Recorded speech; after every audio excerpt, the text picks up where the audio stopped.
teacher, so she has a couple of undergrads, a couple of master's degrees, associate's degree, and so forth. And she banished me from going back to school until the kids are out, which is going to be a while. So we'll see what happens in that. I'm going to contribute to the grandchildren. The grandchildren thing? Yeah. I'm done. So, yeah, I have a little bit of a finance background. Functionally, I managed and was executive director of EMS Systems. The largest I ran was in Wichita, Kansas, about 300 employees, covering about 1 million people. We're the Metro of Wichita, one of the largest third service EMS agencies in the Midwestern United States. I also did consulting work, and my work for that company centered around labor and productivity and budgets for EMS systems. And EMS systems, in terms of what we'll talk about, while they're different clinically in terms of our focus and the kind of care we provide, the fundamentals around demand and census and labor are really fairly similar in terms of patterns you will see. So that's what I would do, is go in and help an organization, an EMS organization, kind of retool or re-engineer their supply-demand mix processes around their budgets to kind of help get those in order and those kind of things. So that's kind of me in a background, but I love clinical medicine. And part of why I enjoy this job is to kind of get to marry the two and emphasize the strategy of how you marry the two appropriately, because they do go hand in hand. When you think about it, everything that we do on clinical unit has some form of both clinical impact to the patient and a financial impact for the organization in some form, positive or negative, right? So we have to be able, from a strategy standpoint, we'll thread that theme throughout the entire 5 weeks of this course, in that you have to balance. There has to, when you put it on that teeter-totter, the old teeter-totter that went one way or the other, the clinical components and the financial components have to balance to make everything work. So we're going to kind of thread that string or theme through. So an interesting fact about myself, and my fact is very different. I grew up on a farm in southern Missouri, and so I milked cows before I went to school and did all that good stuff. My father and I were the first to go to college in our entire family. I come from a farming family in southern Missouri, and my grandfather taught me woodworking as a child. So I actually own a business on the side, and this is a table that I built. This is actually my table. Nobody can have this table but me. That's my live edge ashwood table in my kitchen, but I build just kind of as a pastime and a second job. I build everything from tables to desks to office to shutters to you name it. I really kind of specialize in tables. I know, I'm in an addition. Let's not go crazy. But I really do enjoy this. I grew up doing woodworking, and this is something that's kind of a passion of mine that really kind of allows me to decompress after a long day at work and on the weekend, and something I really enjoy. So that's an interesting fact about me. All right, so today's topics, and we're going to get in real quick to the article and a little bit about the pretest too. We're going to talk 2 things today. We're going to talk about the structure of language of financing or finance. And we'll give you a little bit of information about benchmarking, because where does our worked hours per day come? What's our work standard come from? It comes from a benchmarking process. A lot of the information we have comes from a benchmarking process. So these are our 2 basic topics for the day. Everybody have a chance to read the article?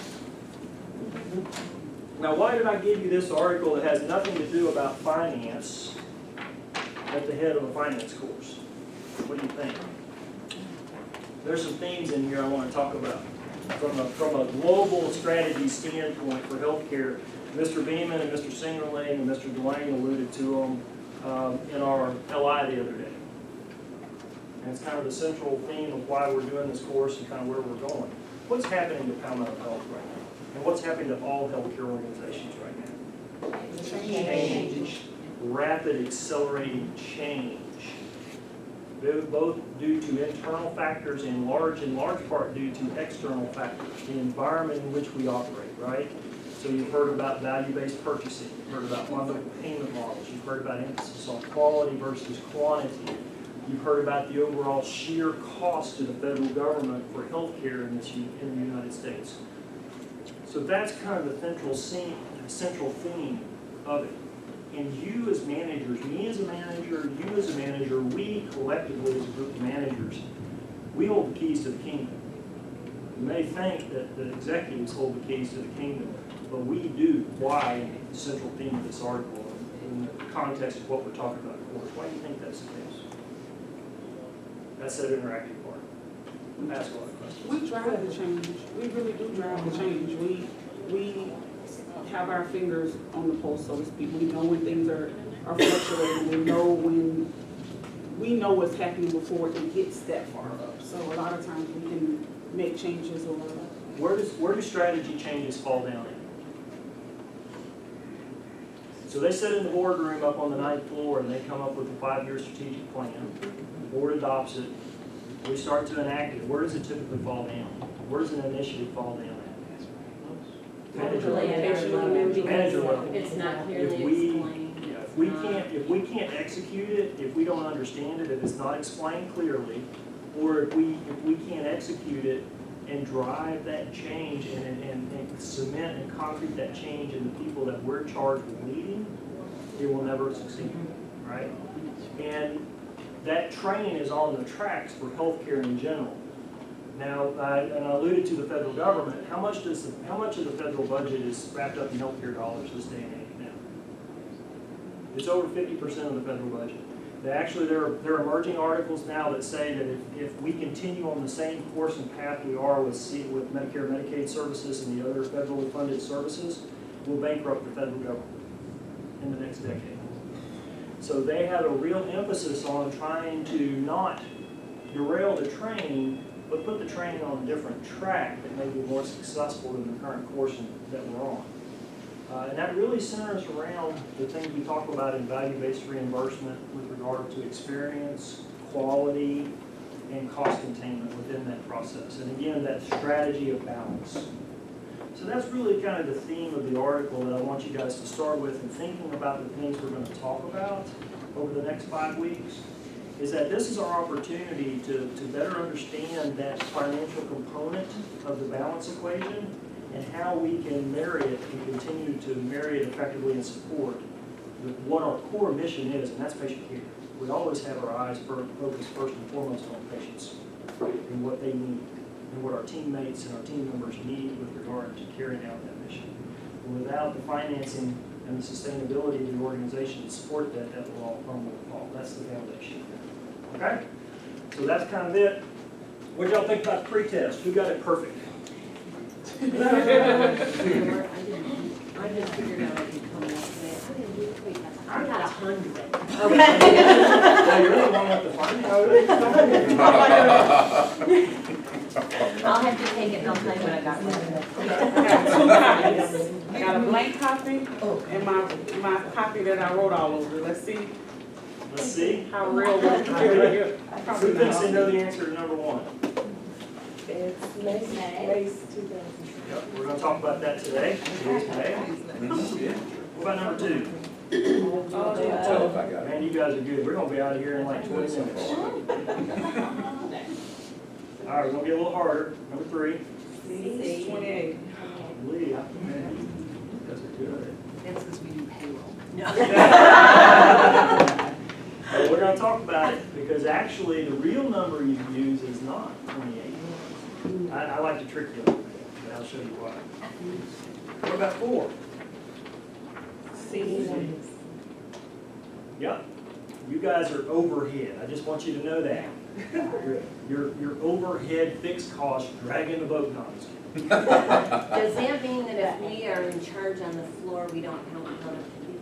No, I don't. No, you do, actually. You count productivity, but why would I say you're a fixed cost real quick? We're gonna Because talk we're about your salary. there already. Because no matter the level of census, we got to pay your salary. Okay. It's a low census of Manning, in that sense, right? You're going to get paid whether there's 1 patient on the unit or 50 patients on the Yeah. unit. If there's 1 patient on the unit, are you going to have 10 nurses taking care of it? No, that's. All right, now we're going to get a little trickier. How about number 5? How about number 5? Who wants to take a shot? How many FTEs do we need? Okay, we got B. We got an A. I said B initially, but then I was like, but we didn't factor in the 5%. See, I didn't know about that, so yeah. So that was my, yeah. Yep. It is in fact A. Uh-huh. 31.88. And as we talk about this, and the reason The reason we say this, you guys are gonna get a post test too, by the way, but it won't be this test. It'll be themed the same way, but differently. When you have to account for the 5%, because if you only count, if you work in FTE, remember now, the trick in this is we really work 0.9s, but it fundamentally translates from a 1.0 to a 0.9. That's where I was off. I Yeah, was- that's I was where you using were the off. 28, You were it's thinking like about a a 0.9, yeah. 31.80. 0.9 is actually 1872, I think, is the numbers for 0.9. You have to take into account the fact that they're not gonna be there that 5% of the time. That's why on your budget grid, you see that PTO percent, because that's factored into the total number of hours available. So you have to detract the fact that they're not gonna be there 5% of the time, or you're gonna undercount the number of FTEs that you need to fill that position. So it actually would be 3188, so you take 6,000 times your worked hour occupation day, gets you to 63, divided by the 95% of 2080, and there you go. That's what it, okay, instead of doing 2080, you do about the 95% of 2080. Yes, 95% 2080. That's where I missed that. And we're gonna go into nauseating detail about how to do those calculations. I'm gonna show You you. just went too fast. Yep. Okay, so on it, when you start, you can never use a full FTE. So even if you're using a 0.9 at 1872, you still have to take away 5% because they're not gonna be there. You have to calculate the fact that they're not gonna be there 5%. If you look at everybody's budget grid, every budget grid is different. Some's gonna say 6, some's gonna say 7, some's gonna say 6.5. But you have to remove the PTO from every FTE, assuming they're gonna take every bit of PTO available to them. If you don't, you're gonna undercount the total number of FTEs you need that'll translate to people and bodies to fill those open shifts. You're gonna come up short, you're gonna end up doing what we do sometimes, hire an agency nurse or pay overtime or the premium pays, right? So that's, you have to take and factor that in. And I'll show you how to calculate that and then translate it. So what about 6?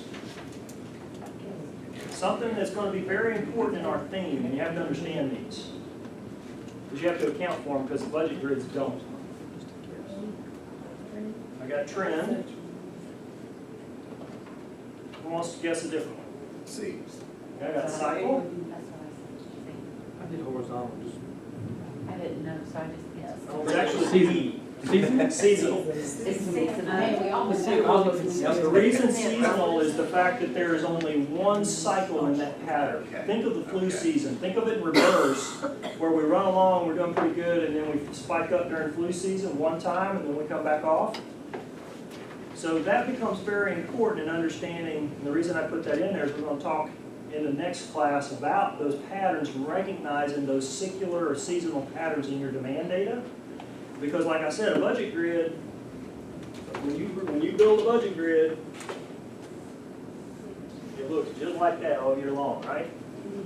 What's happening around your budget grid is this, right? So if you go through that period, what we went through with the flu, are you gonna be gapped and short if you don't account for it? Yes. That's why we're gonna talk about those patterns. What about number 7? C. Yep, go back to that one. C, orientation time. Is it still counted as paid though? Yep, you gotta think about both sides of your budget, because you got dollar side as well, not just the productive side of your budget. What about 8? I got what? D. I got D, did I hear B? Do I hear E? There is no E. It is a capital expense, and we'll talk about that in just a minute. All right, now here's your other tricky question, and I don't know that anybody will get this, and it's here on purpose to show you how we do this. Who wants to take even a guess? What do I got? You got a B? Hey. You got A? Who's just guessing?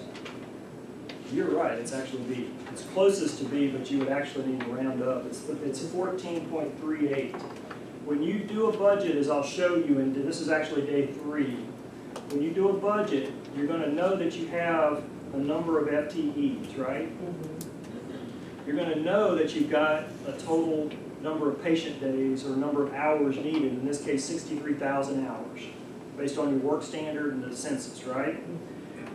So you have to take that 63,000 and divide it by 365, which is every day of the year. That's 172 hours per day.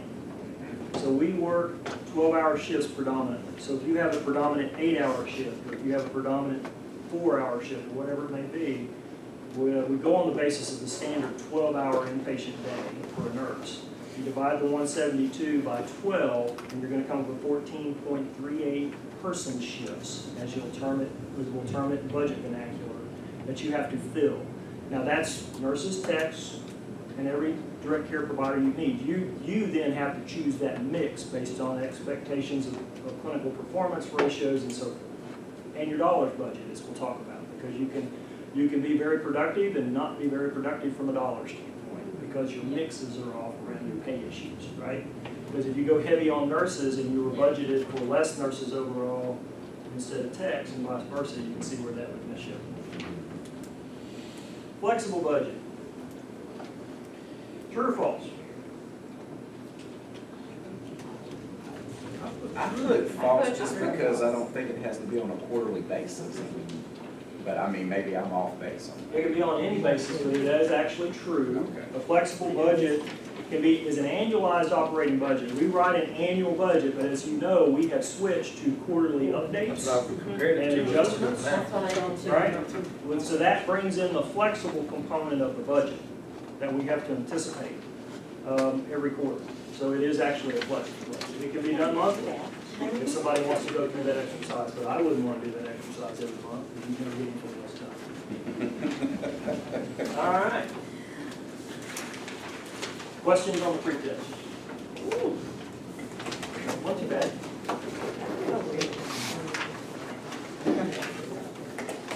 All right. So let's talk a little bit about collaboration. As I told you, we control, as you know, we control a substantial portion of the hospital budget. Anybody want to take a gander as to what the overall labor budget for Palmetto Health is right now? It's a lot. $966 million in 2017.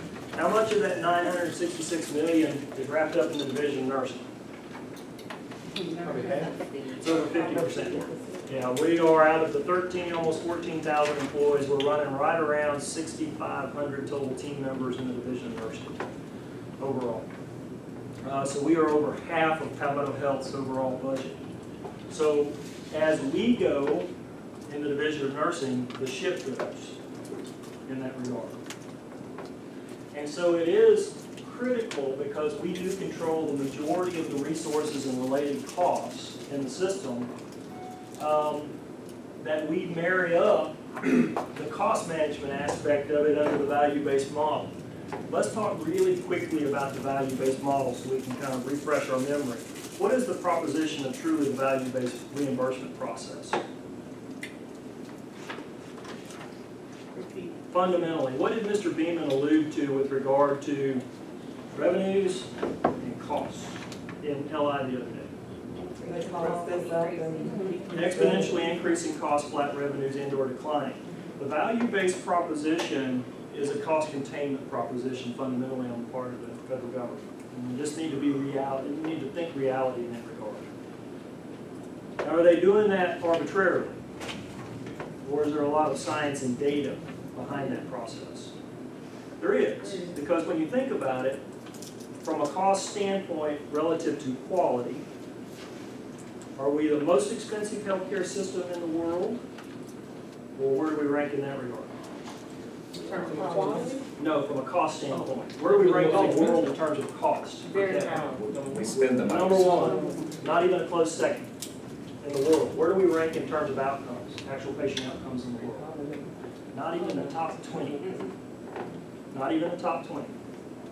So that's where this resource and labor cost management becomes a critical part of the value-based model, because fundamentally what's happening around us in the external environment is that the environment is being re-engineered to point us down the pathway of quality within that reimbursement model and a cost containment model within quality, okay? So that's where this marriage of nursing and finance is imperative. And hence this course and your conversations, if your finance person and whoever you work with in budgets is not your best friend, they need to be. in all seriousness, because doing that and marrying that well and having those open conversations is very important, because from a pure finance point, I get a little bit of an advantage. I have a little bit of an unfair advantage over other finance people. Why is that? I've got some frame of reference from a clinical standpoint, all right? I kind of understand, although I've not been a nurse, I kind of understand what you guys are going through in certain respects with regard to care issues and things that go on. Your typical, just like you guys have no finance education, your typical finance person went to finance school, they came straight out of school, and they took a job in finance, right? So when you go to them and you start talking about LVADs, and you start talking about care requirements around tech loads and all of those different things, they kind of got that deer in the headlight look, right? As part of that education and that marriage process, though, so that you can educate them and your directors can educate them, and then they can educate you about what they're seeing on the finance side of the equation around the value-based proposition standpoint, because the revenues aren't going to change. In fact, we anticipate that they're going to continue to put pressures at the federal level on the revenue reimbursement process. So how we respond as managers in the clinical side to understand it, respect it, and strategically marry it to what we're doing in terms of care through these budget processes and our assessment of how we optimize the budget. Because what we're really going to talk about over the next 5 days is how to build it, but how to optimize it so that you maintain that consistent level of care within those constraints around your ratio expectations and around the budget limitations that you have within those ratio expectations, okay? So that's really what we're talking about in this fall. So, this is an aside a little bit, but, so as managers, when we go into these roles, why do we not have these formal relationships formed in the beginning so that we don't fall into this place where we've never seen these things? I think it's a little bit endemic, and this is my experience having worked in a for-profit model versus a not-for-profit model. In a for-profit model, to do what for-profits do and do them well, they're married at the hip. So day one, when I became a director, when I was the director of an EMS department where I was a tenant, so it's a clinical department, I'm married to my finance person, and we sat down from day one and we started talking. I don't know, I think it has to be to do a little bit with regard to kind of that, the focal point of what a not-for-profit does and how they get that charge done versus what the mission of a for-profit is. Because in the end, I'll be honest with you, mission of tenant is to do what? Make money. Make money. Mission, and that's not our mission. So the focus may be a little bit different in that regard. And I think what we're finding is that we've got to re-steer the ship a little bit, hence this course, and hence my charge to you to, you know, talk to that finance person, talk to your director. I'm available as we've worked before and those kind of things to kind of figure out how to marry these things together. I think that's part of it. You guys need more involvement in the budget process. Well, and I And just, see, I think at one point, that's exactly how it was, because with Kevin, I mean, we were almost best friends. Yep. And when we did the budget, I mean, we all sat there together and worked through that thought process. And when it was taken away, that it started to change, it started to shift, and you could feel that the relationships with finance was not as close a bond as we needed. Okay. Well, and I think that's feedback that I kind of help with too in that regard, in terms of what I'm seeing out of the class and where we kind of need to be, because we do need to be married at the end. The only way that I'm going to help